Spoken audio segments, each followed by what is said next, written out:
Hello, welcome to another episode of the Lifestyle and Weight Loss for Teens podcast. This is Dr. Jenny Gurgari, and I'm talking about a juicy topic this week that has to do with smoothies. So this topic I thought would be helpful because recently I had a discussion with one of my teenagers.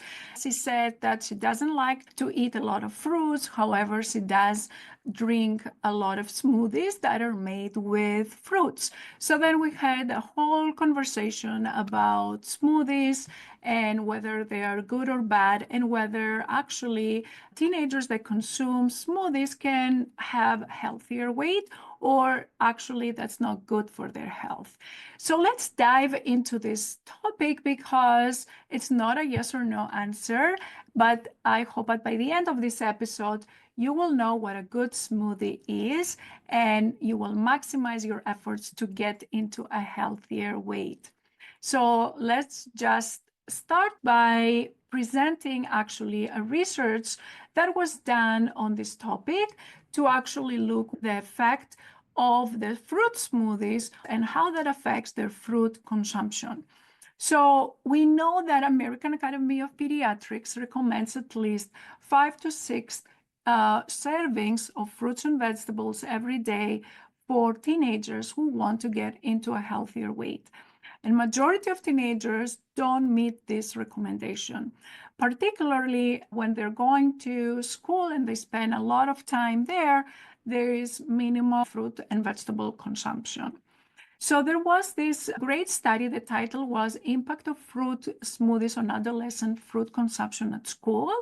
So they looked at data from more than 2,500 teenagers and whether they were eating smoothies at school or not, and whether that improved their overall consumption of fruits.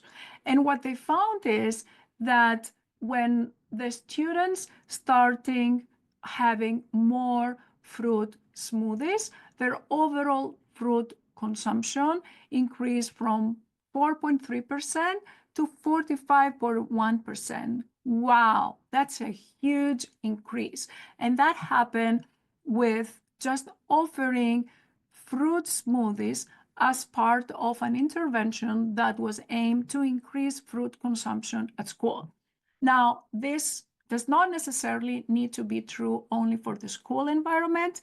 That also can be true for the home environment, right? So if you try to have more fruit smoothies at home, that can increase your fruit consumption. You may not like the texture of the food of a vegetable or of a fruit, but then if you actually make smoothies out of this fruit, then you would be more likely to consume it. And at the end of the day, you will have met your fruits and vegetable consumption. Now, what are the tricky points when we try to make healthy smoothies? First thing I want you to know is that when we look at a smoothie, we need to make sure what are the ingredients that we put in the smoothie. So if we add a lot of fruits that are high in carbohydrates, let's say bananas and grapes, right? They're high carbohydrates. I'm not saying don't use them, but I'm saying if it is a smoothie that just has bananas and oranges or bananas and grapes, and you put them in with ice and then you drink it like a juice high in carbohydrates, and of course it will have the vitamins, but it will not give you so much satisfaction after you drink that smoothie. Or if you add a lot of sugar, like let's say 3 spoons of sugar on top of that, what will happen is once you consume that smoothie, your insulin will be high afterwards, and you may have cravings for more sugary things.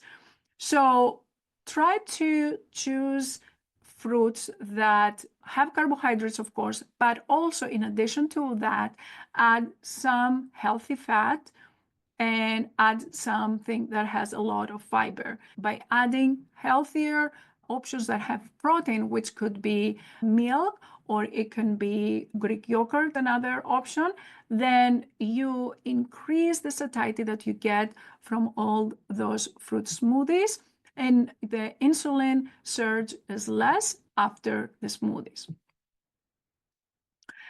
Now, this is not to say that when you're using the smoothies, that should be your main consumption instead of having water, for example. Obviously, we don't want to overdo it. You don't have every drink or most of your drinks to be smoothies. Still, water is the best hydration for your body, and you still have to try to consume 8 to 10 cups of water to maintain your hydration.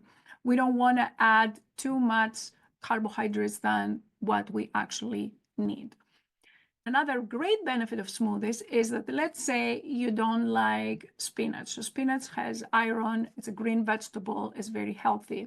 So you may like to have spinach on your salad, you may not like it on your food, but if you add it along with bananas, for example, you may get a smoothie that has the spinach that you don't really feel the taste of, and you can get the benefit of having the fiber, having the iron without the negative effects of taste that you don't like spinach as it is. So combination of fruits and vegetables increase your chances of having those fruits and vegetables that may not be the best in terms of your taste. Now, what a good smoothie looks like. As I mentioned earlier, it's good to add some protein. I would say 20 to 30 grams of protein in every smoothie would build ideal, and that would keep you full. You can add milk, you can add Greek yogurt to build up that protein.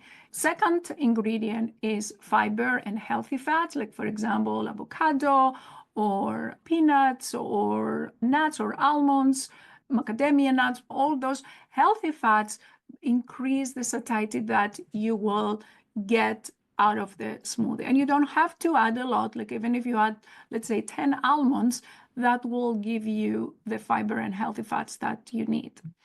And also try to, as much as possible, not have only the high carbohydrate fruits. Like for example, don't do only bananas, add bananas and apples, bananas and berries like strawberries, blueberries, and things like that have lower carbohydrate fruits that can increase, again, make smoothies that are tasty but are not fully like tons of carbs on them. So to summarize, there is research that shows that consumption of smoothies that are made from fruits can increase overall the consumption of fruits and vegetables, particularly in those teenagers that don't like to eat a lot of fruits and vegetables. Second thing is when you're making your smoothies, try your best to add some protein, add some healthy fats, and add fruits that are both high in carbs but also lower in carbs to have a good combination. And finally, if you want start point, I have created a free resource for you. You can go to lifestyle14s.com/smoothies and download 15 recipes of different smoothies with fruits that you can make in less than 15 minutes and can keep you full and can make you more likely to meet your fruit consumption of the day. I hope this was helpful, and I'll talk to you next week. Sign up also for lifestyle14s.com/newsletter so you get my weekly email with more tips and you never miss an episode of what I create. Take care. Bye.